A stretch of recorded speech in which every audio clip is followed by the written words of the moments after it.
Miss Ying Ning, or, The Laughing Girl Part 3. The old woman gave orders for a bed to be got ready for Wang, saying to him, "It's not often we meet, you must spend a few days with us now you are here, and then we'll send you home. If you are at all dull, there's a garden behind where you can amuse yourself, and books for you to read." So next day Wang strolled into the garden, which was of moderate size, with a well-kept lawn and plenty of trees and flowers. There was also an arbor consisting of 3 posts with a thatched roof, quite shut in on all sides by the luxurious vegetation. Pushing his way among the flowers, Wang heard a noise from one of the trees, and looking up saw Ying Ning, who at once burst out laughing and nearly fell down. Don't! Cried Wang, "You'll fall." Then Ying Ning came down, giggling all the time, until, when she was near the ground, she missed her hold, and tumbled down with a run. This stopped her merriment, and Wang picked her up, gently squeezing her hand as he did so. Ying Ning began laughing again, and was obliged to lean against a tree for support, it being some time before she was able to stop. Wang waited till she had finished, and then drew the flower out of his sleeve and handed it to her.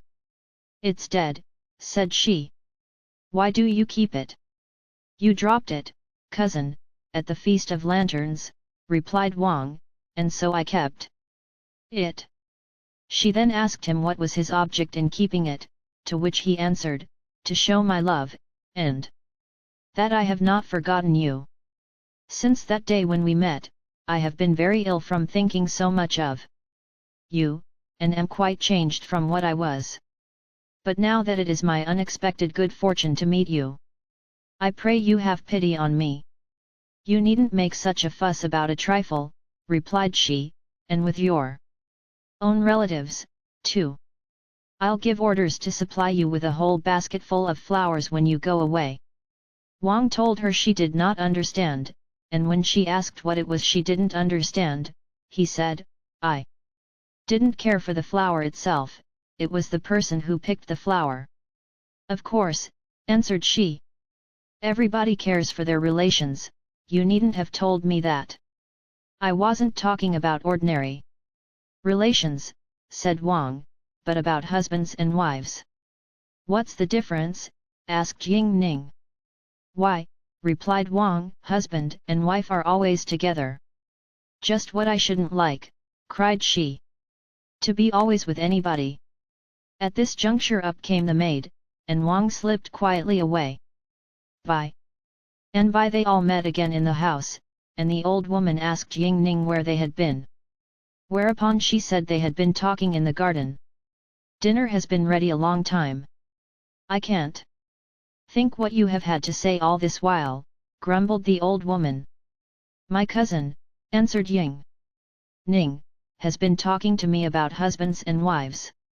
Wang was much disconcerted, and made a sign to her to be quiet, so she smiled and said no more, and the old woman luckily did not catch her words, and asked her to repeat them. Wang immediately put her off with something else, and whispered to Ying Ning that she had done very wrong.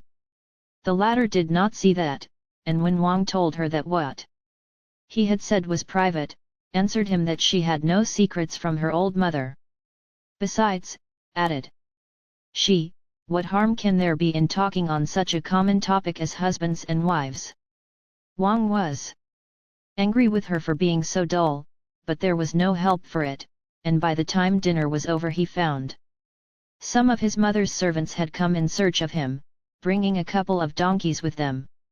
It appeared that his mother, alarmed at his non-appearance, had made strict search for him in the village, and when unable to discover any traces of him, had gone off to the Wu family to consult there her nephew, who recollected what he had previously said to young Wang, advised that a search should be instituted in the direction of the hills, and accordingly the servants had been to all the villages on the way, until they had at length recognized him as he was coming out of the door. Wang went in and told the old woman, begging that he might be allowed to take Ying Ning with him. I have had the idea in my head for several days, replied the old woman, overjoyed, but I am a feeble old thing myself, and couldn't travel so far. If, however, you will take charge of my girl and introduce her to her aunt, I shall be very pleased. So she called Ying Ning, who came up laughing as usual, whereupon the old woman rebuked her, saying, "What makes you always laugh so? You would be a very good girl but for that silly habit.